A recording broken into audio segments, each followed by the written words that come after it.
the ability to see beauty everywhere. I remember the day that I wrote about beauty appreciation as a quality of higher consciousness, as the highest representation of emotional health that you can have. The ability to see beauty anywhere and to source your life from its presence in virtually anything. We were in Lourdes, and in the morning we went to an English Mass where all of the people who spoke English showed up at 9 o'clock. And all of the people, my wife and all of the others that were there in Lourdes, were standing there listening to the priest from Ireland give this morning Mass in English for St. Bernadette. And it was pouring, pouring, pouring rain that morning. And by that night, during the procession, it cleared up. It was so magnificent. But that morning, and it seemed fitting, since this woman materialized this healing water, that we be in the rain. I don't know, there was something that just felt right. And everybody, all of the people kept coming over to me with umbrellas, and all of them kept telling me, oh, isn't it a shame that we have to come all the way here and stand here in the rain?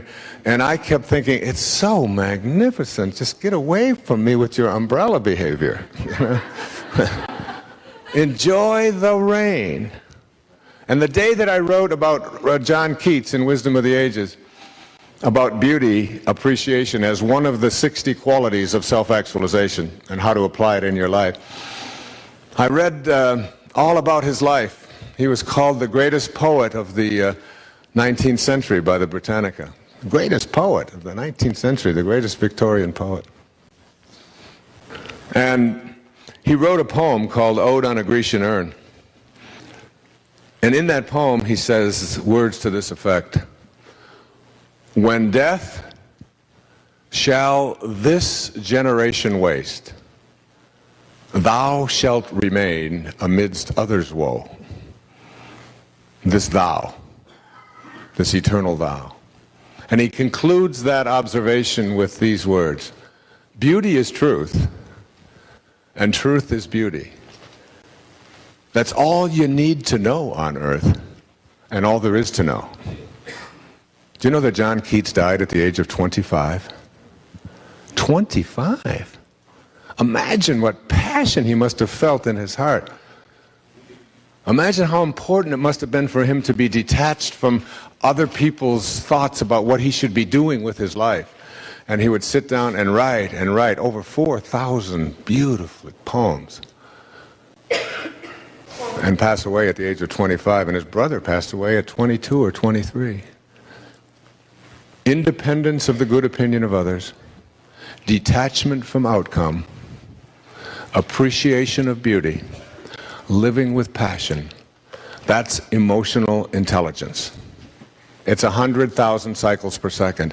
And every time you find yourself in a place where someone is attempting to bring you down into fear, into worry, into anxiety, into stress, by contaminating your energy field with their story or with their attempts to make you feel guilty, or their idea of you should really be upset because I am too, or whatever it is that you are being exposed to in your life, you have the option at that moment to just say to yourself, but what you think of me is none of my business.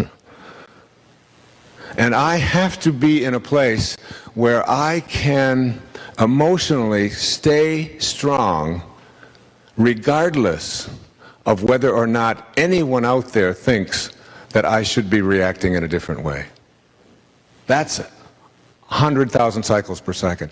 And you know something, after a while, it isn't something that is anxiety producing. It isn't something that people will dislike you for. As a matter of fact, people around you will begin to respect you more. Because people respect strength, not weakness. Power versus force. When you become empowered, you are respected. People will want to know more of how you're able to be that way in the face of such things. And you begin to see everything in a different light. everything. And you know, the same bewilderment can be experienced and enjoyed and processed in the city, and in your home, and in your bedroom, and sitting on your couch, and in your car, anywhere. You can look for the beauty, you can look for all of the miracles that are around it, or you can be looking for all the things that are wrong. And again, it's if you put your attention on what's wrong, then your energy goes down. If you put your attention on the problem magnifies. If you put your attention on the solution, on what is right, and what you love, and how phenomenal this moment is, that will be your experience of life. And the great masters go through life and see everything like that. As Whitman said to me, every cubic inch of space is a miracle. You don't look for miracles. You live one.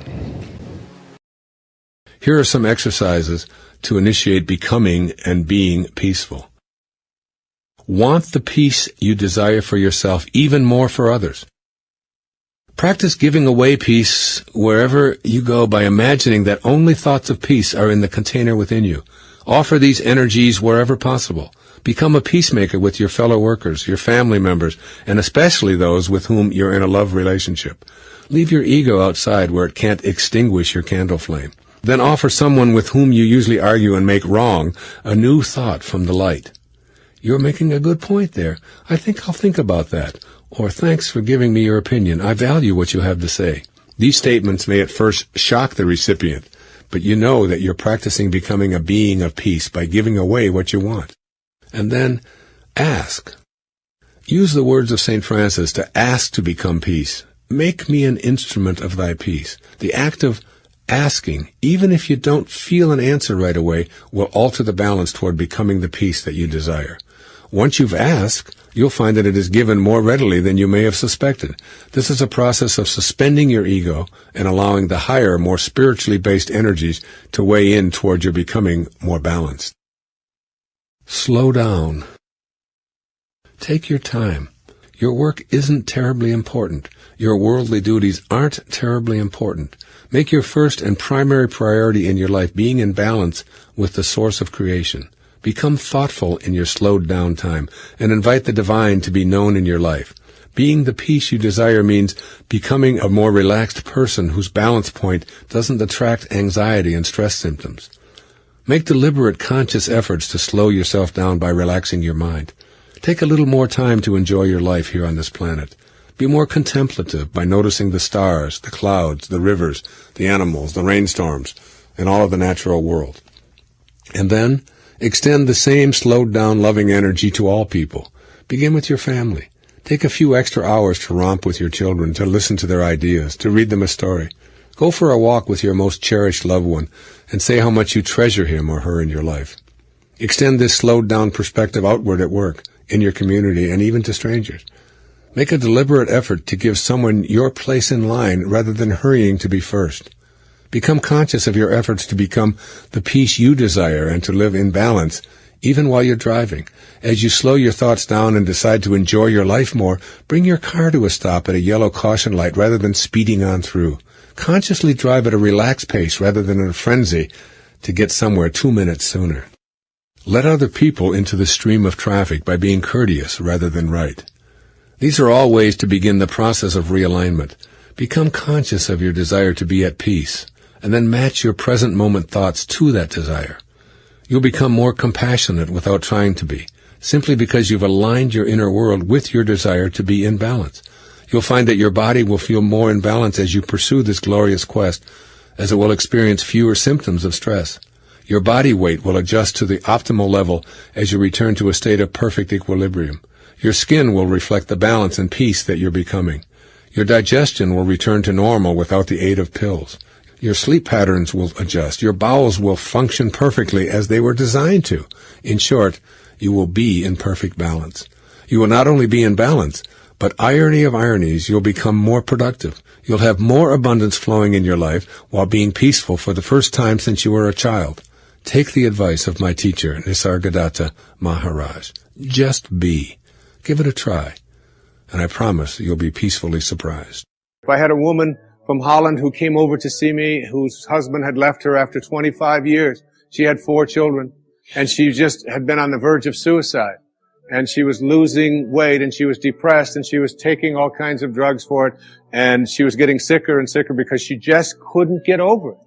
And she came to a book signing that I was doing at a bookstore down in Florida. And she said, "You've got to say something to me. You've got to say something to me that will help me to get over this." And I told her this line. I said, "Give up your personal history. Merge yourself here, now, into this moment. And those 25 years are something, if you want to understand how to do it, think of your past as, this hat. And this is your past.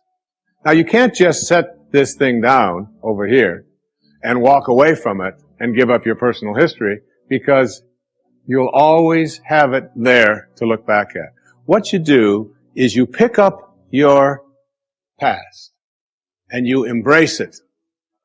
You understand it, you accept it, as I had to go through these things that I had to go through in order for me to get to this place today, and the evidence for that is that I did. You don't need any more evidence. You did. And then you toss it. You toss it. You embrace it, and you toss it. And you merge into the now by giving up your attachment. And some of you have heard me use the metaphor of the wake. Alan Watts talked about the wake is not what drives the boat. The wake is just a trail that is left behind. That's all it is. And so is the wake of your life. And the wake doesn't make the boat go, and neither does the wake of your life, the reason why your life is going in the direction that it is. The wake is a trail that is left behind, and it's an illusion to believe that it is the cause of your suffering or your struggles or your difficulty. Give it up.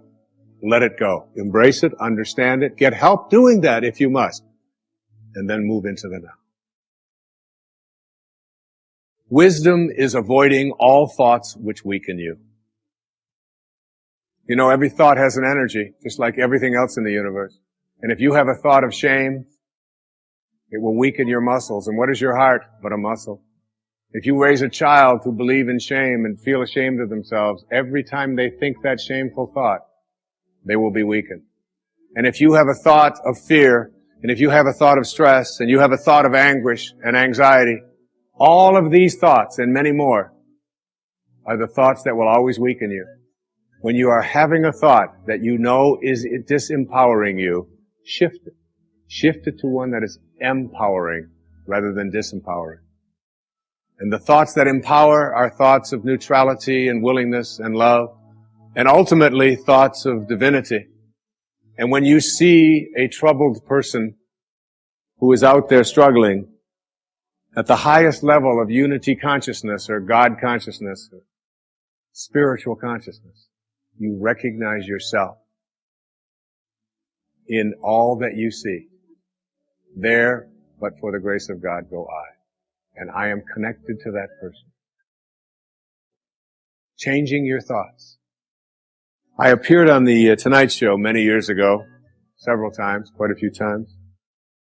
And I remember coming home from the Tonight Show, and I was walking along the beach, and they had taped the show the night before, and I was out for a walk, and a woman who lived in the Northeast stopped me, and she said, "Didn't I see you last night on the, how could you be here?" I said, "Well, I flew the red eye, and I was walking along." She said, "You know, we're moving down here." She said, "What are the people like here? What's it like?" And I said to her, "Well, what are they like where you live?" She said, I live in a very big city." And she said, "They're very pushy. And people are not very kind. And they don't have time for you." And she said, "It's really not very pleasant." She said, "That's one of the reasons I'm leaving there." I said, "Well, that's pretty much what you're going to find here." That's basically what the people are like here. On the way back on the same day, someone else who had seen me the night before on the Tonight Show, who had lived in the Midwest, stopped me and asked me almost the same question. She said, "You live here?" I said, yes. She said, well, my husband and I are moving here and we're looking for a school. She said, what are the people like here? What's it like here? I said, what are they like in Chicago where you live? She said, it's the Midwest. She said, people are very friendly. They're open. They open their homes to you. They're very loving. They're very kind. She said, it's a wonderful place. She said, I love that. I'm going to really miss that. I said, that's pretty much what you're going to find here. It's what you expect. It's what you think about that expands. It's what Emerson taught us. The ancestor to every action is a thought. Change your thoughts and you change your world. Change your expectations and you change around what you begin to manifest and see showing up in your life. If you don't believe what goes around comes around, the next time you see somebody down, just smile at them. Just say hello and be friendly toward them. And you'll see that what you send out is what comes back. Now that law of the universe is so powerful that it affects every cell in your body. Every cell in your body. When you look at one cell in your body, ask yourself what makes the cell work. What makes a cell in your body work? Do you know what makes one individual little cell work? Harmony and cooperation. That's how cells work. An individual cell. If what's inside that cell, the electrons, the neutrons, and the protons, and all that physics stuff that's inside one, if any of them get out of whack and start not cooperating or not working in harmony, what happens to the cells around it? They're affected in some way, aren't they? When one individual cell is affected in a negative way, that is, when it loses its harmony, when it loses its cooperation, then it affects negatively those cells around it. And that's the disease, all right? And that spreads to another cell and to another cell. And before long, the harmony within you is, physiologically, is destroyed. There's two kinds of energy, supposedly, in every cell. One is the physics energy. Shirley MacLaine talks about this in her wonderful book, Out on a Limb. I recommend you read it. She talks about the physics of what is energy within one cell.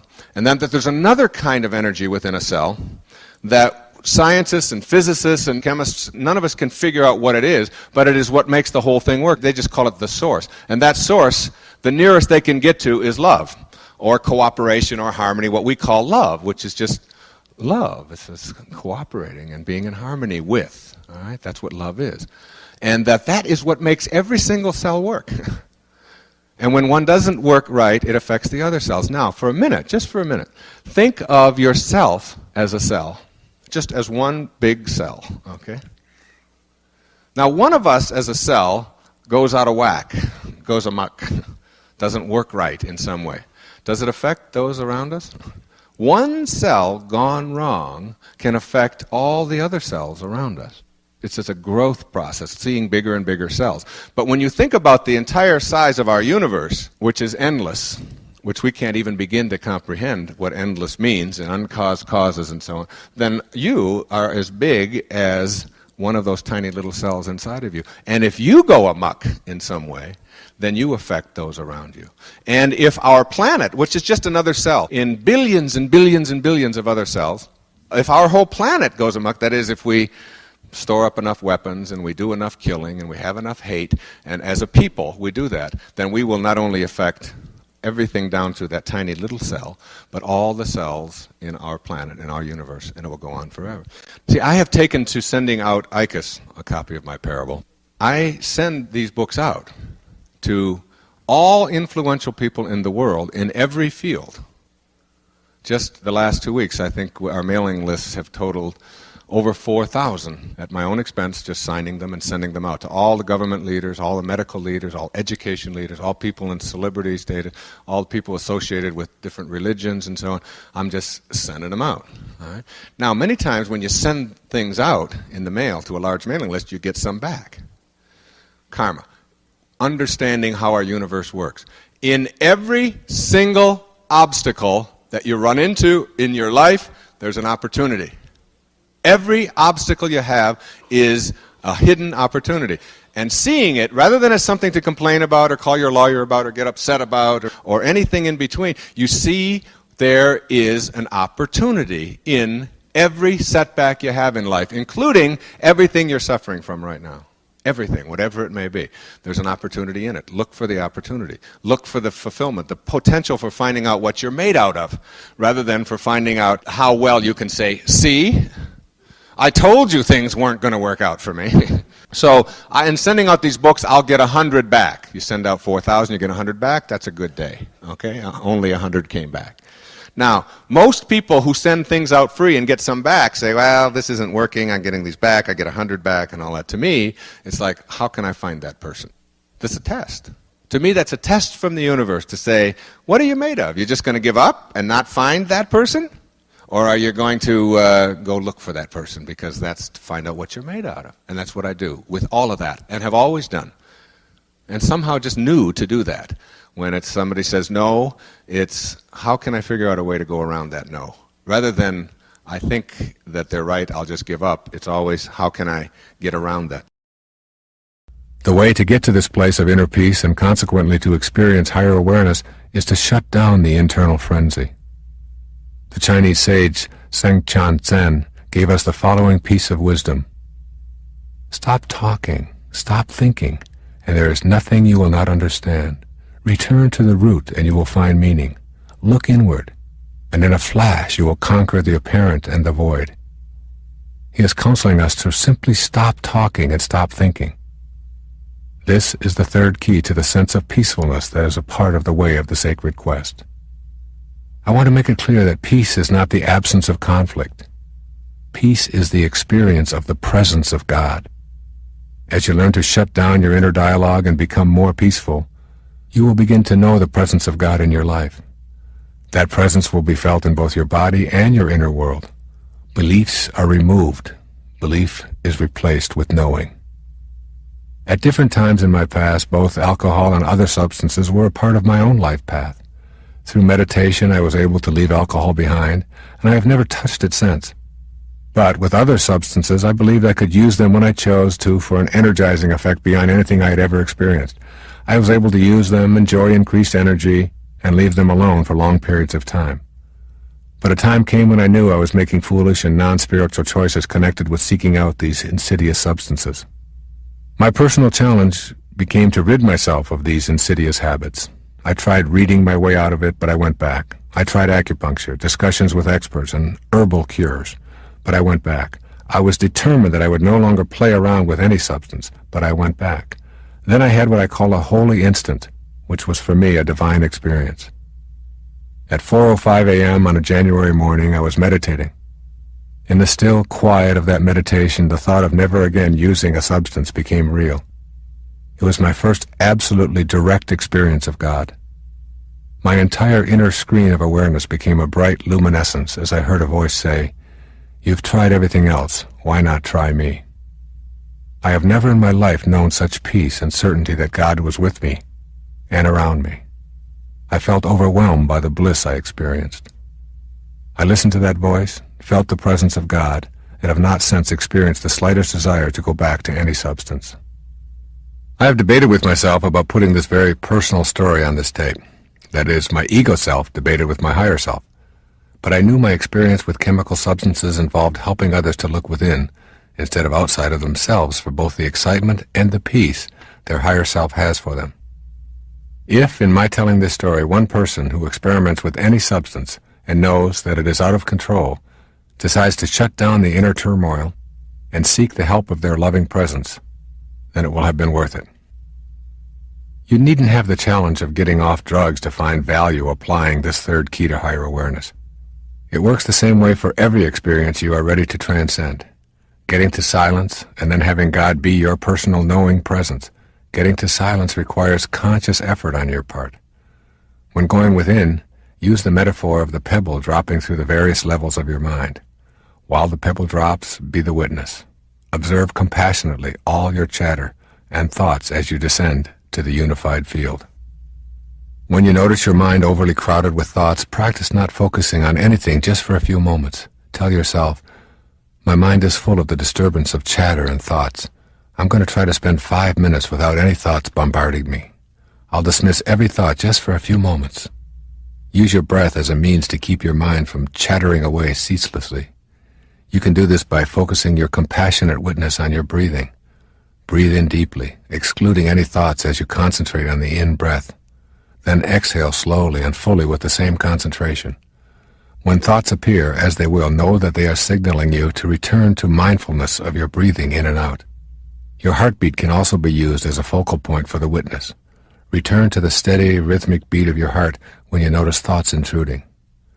When you find your thoughts just below the surface in the analyzing level, think of a rose. As you replace the analyzing with the beauty of a rose, you might want to recall this verse by the poet Rabindranath Tagore. Do not carry a rose to our beloved, because in it is already embodied a message which, unlike our language of words, cannot be analyzed. That is, remember that the habit of analyzing or picking things apart in a judging fashion keeps you from knowing the truth that is at the center of your being. The rose needs no analyzing, as the poet reminds us. It simply is. The same is true of you. At the synthesizing level, when you are feeling the beauty and unity of life, you may discover that you are entering thoughts of pleasure about enjoying this spiritual space. Let go of those thoughts too. The ego enjoys convincing you that you are better than others because you are more spiritual or have deeper understanding. It swims through your consciousness with thoughts like those. When it does, gently send it elsewhere for this time of meditation or prayer.